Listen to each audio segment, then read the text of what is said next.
Well, how do you feel about cell phones for your kids? Some parents say it's really a lifeline because they can keep tabs on where their kids are. But more and more, we're seeing really young kids with phones glued to their ears or tapping away on texts.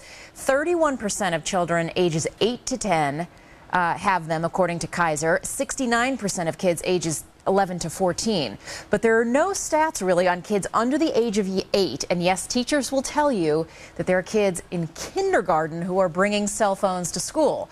Robyn Silverman is with us. She's a columnist and parenting expert for Bay State Parent Magazine. Okay, Robyn, is there such a thing as too young to have a cell phone?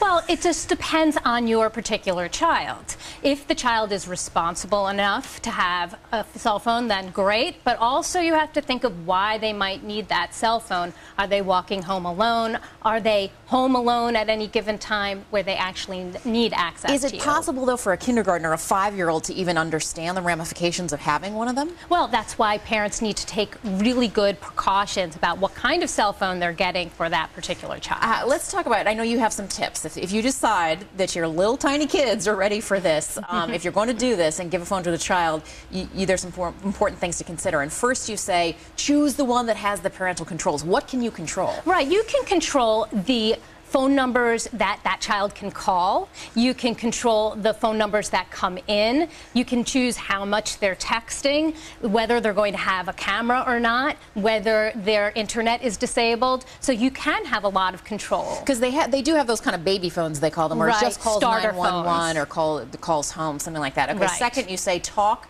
to your kids about the dangers. What are the number 1, 2, and 3 dangers? Well, you have health dangers. Okay, so sometimes they've been talking about, studies have been showing that there are some connections between cell phone use, radiation, and possible cancers. So we want to make sure that that child is using a headset. There's also abuse, right? We talk about cyberbullying. We'll talk about sexting. The children need to know what to do if they get a text or a photo that might seem inappropriate to them. And they also need to be thinking about privacy. We know that people talk way too loudly on cell phones, and if children are giving out private information, they're talking about call me back at this number, you really need to make sure your child knows what to do. Or where they live. Next, you say, this is interesting, negotiate not just a contract with your service provider, but with your child. That's right. We want that child to be involved in the negotiation process with their parents. So when are they going to use it? I tell parents to go through the who, what, where, when, and how. So who can they call? Who can they receive calls from?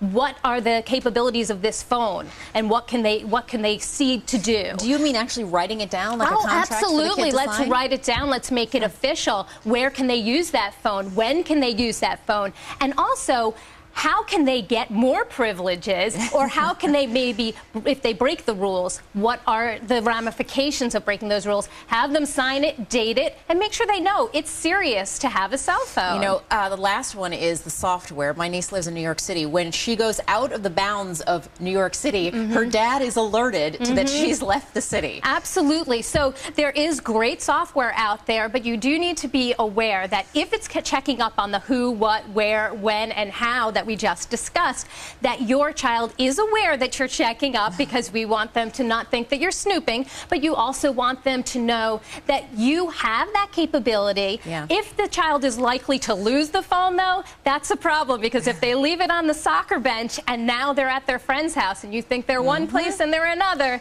then you're going to have a little bit of a problem. I might want them to know that I'm snooping. I don't know. Robyn Silverman, good to see you, and good tips. Thank you.